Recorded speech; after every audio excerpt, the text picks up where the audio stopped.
Penggeledahan dilakukan di sebuah ruko yang dijadikan kafe di daerah Cipete, Jakarta Selatan.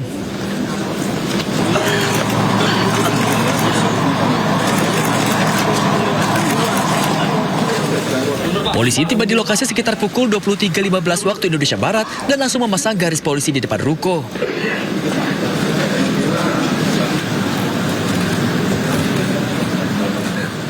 Saat tiba di depan ruko, polisi sempat kesulitan untuk masuk ke dalam ruko yang terkunci.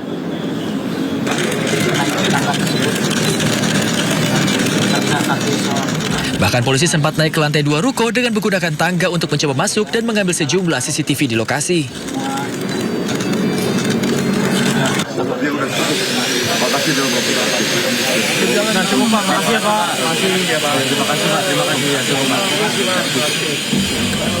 Setelah 1 jam, polisi akhirnya berhasil masuk ke dalam ruko dengan cara memotong rantai kunci ruko dengan alat pemotong gerinda.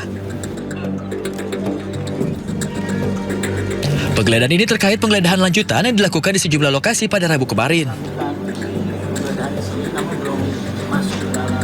Sebelumnya polisi menggeledah sejumlah tempat usaha di antaranya sebuah money changer dan cafe The Clan Signature yang juga berada di kawasan Cipete, Jakarta Selatan, serta sebuah rumah di kawasan Bogor, Jawa Barat. Polisi menyita sejumlah barang bukti dalam proses penggeledahan, mulai dari emas batangan seberat 74 kg hingga falas senilai miliaran rupiah. Rentetan penggeledahan ini dilakukan terkait dugaan korupsi pengadaan batu bara yang memicu blackout di Sumatera, kasus Asabri, hingga kasus penyelesaian utang dari PT CBS kepada PT KNI yang merupakan anak perusahaan BUMN Krakatau Steel. Pada penggeledahan di Cipete, Cilandak, Jakarta Selatan, petugas membawa 2 orang saksi ke dalam ruko. Dengan menggunakan sebuah mobil, kedua saksi ini dibawa petugas dari luar area penggeledahan. Belum diketahui peran 2 orang saksi ini dengan kasus yang sedang ditangani petugas gabungan.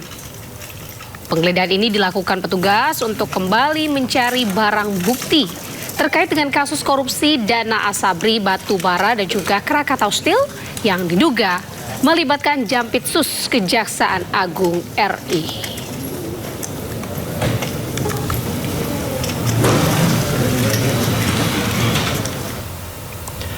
Pemirsa, Kabid Humas Polda Metro Jaya Kombes Pol Budi Hermanto menjelaskan penggeledahan ini merupakan pengembangan dari hasil pemeriksaan saksi, gelar perkara, dan penggeledahan di 12 lokasi sebelumnya. Ya, dalam proses penggeledahan, penyidik juga mengamankan sejumlah dokumen, perangkat komputer, serta barang lain yang diduga berkaitan dengan perkara.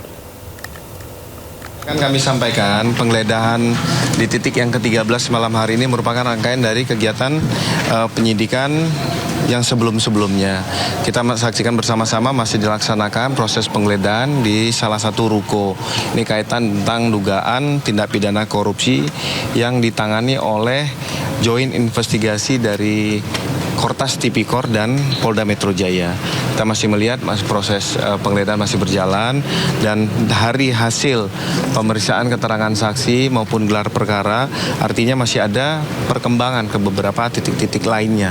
Nah, mungkin kami akan mengupdate kepada teman-teman sekalian setiap kegiatan-kegiatan yang dilaksanakan sehingga ini secara transparan.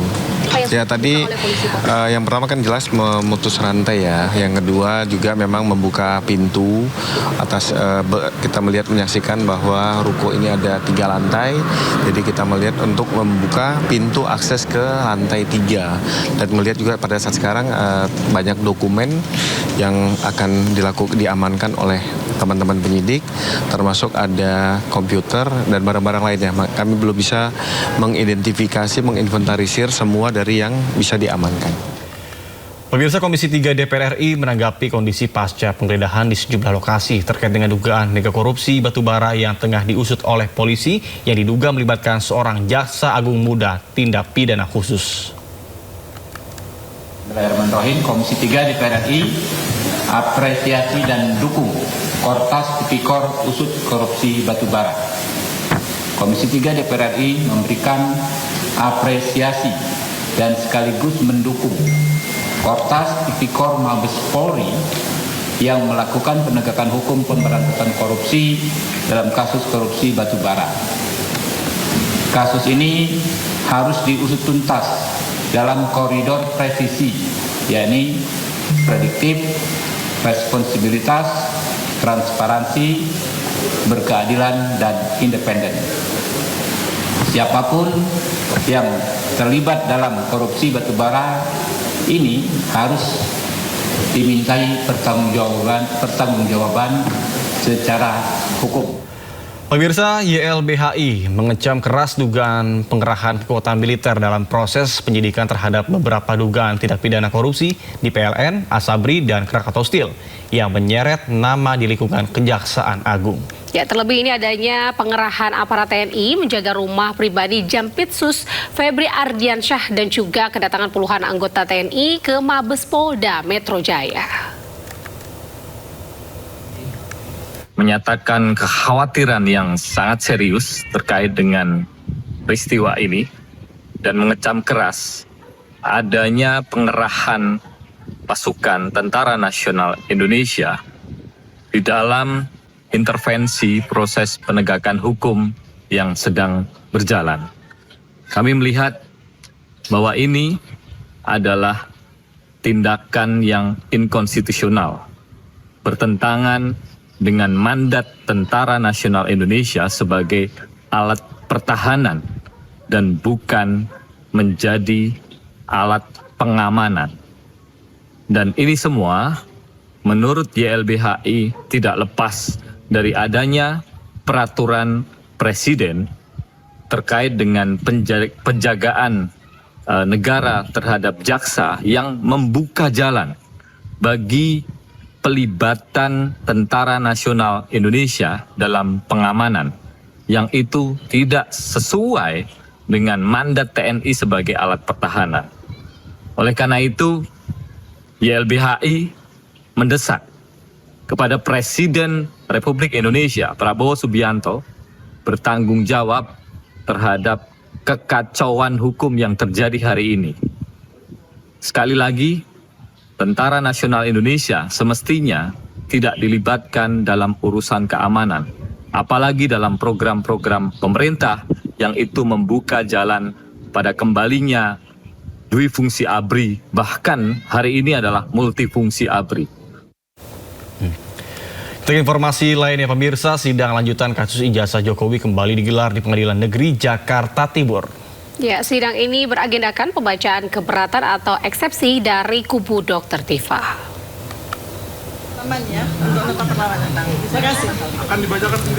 Sidang dimulai sekitar pukul 9 waktu Indonesia Barat. Sidang beragendakan terkait dengan penyampaian keberatan atau eksepsi dari pihak kuasa hukum terdakwa Dr. Tifa terkait dengan kasus dugaan fitnah dan pencemaran nama baik atas ijazah Jokowi.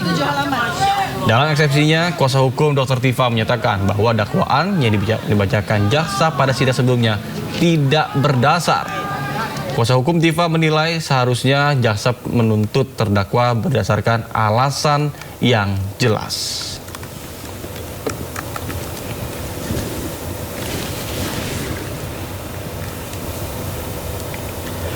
Presiden ke-7 Republik Indonesia Joko Widodo merespon putusan pra-peradilan yang dimenangkan oleh Roy Suryo. Ya, sementara terkait dengan sidang pokok perkara, Jokowi menegaskan bahwa dirinya siap menghadiri persidangan jika diminta, serta akan menunjukkan ijazahnya.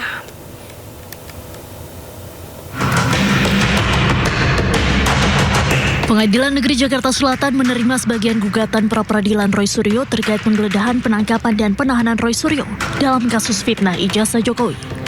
Hakim menyatakan penggeledahan, penangkapan, dan penahanan Roy Suryo tidak sah. Menanggapi hal itu, Jokowi mengaku terkait kasus yang melibatkan Roy Suryo dan Dr. Tifa, Jokowi akan menghormati proses hukum yang berlaku jika dirinya dipanggil oleh majelis hakim. Jokowi menekankan komitmennya untuk membuktikan keaslian ijazah miliknya. Ia menyatakan bakal membawa dokumen asli ijazahnya dari SD sampai S1. Hal ini berlaku untuk kedua persidangan, baik untuk perkara Roy Suryo maupun Dr. Tifa.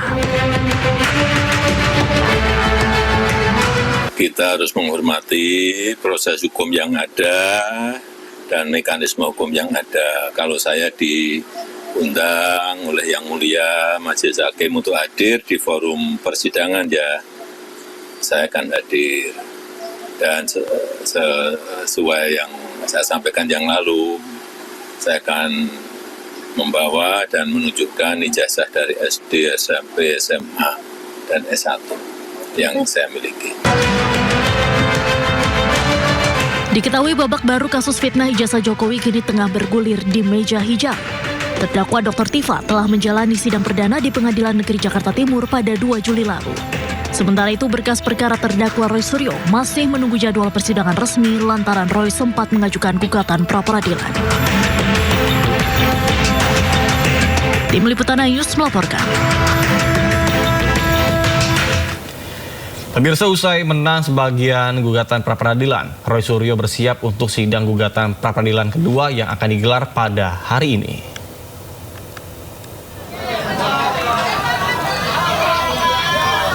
Roy Suryo kini juga mengincar pembatalan status tersangkanya di pra-peradilan kedua.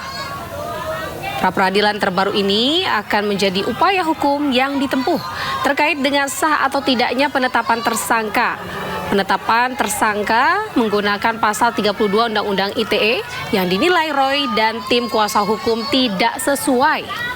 Selain gugatan pra-peradilan kedua, Roy Suryo juga telah mengajukan gugatan perbuatan melawan hukum ke Pengadilan Negeri Jakarta Utara.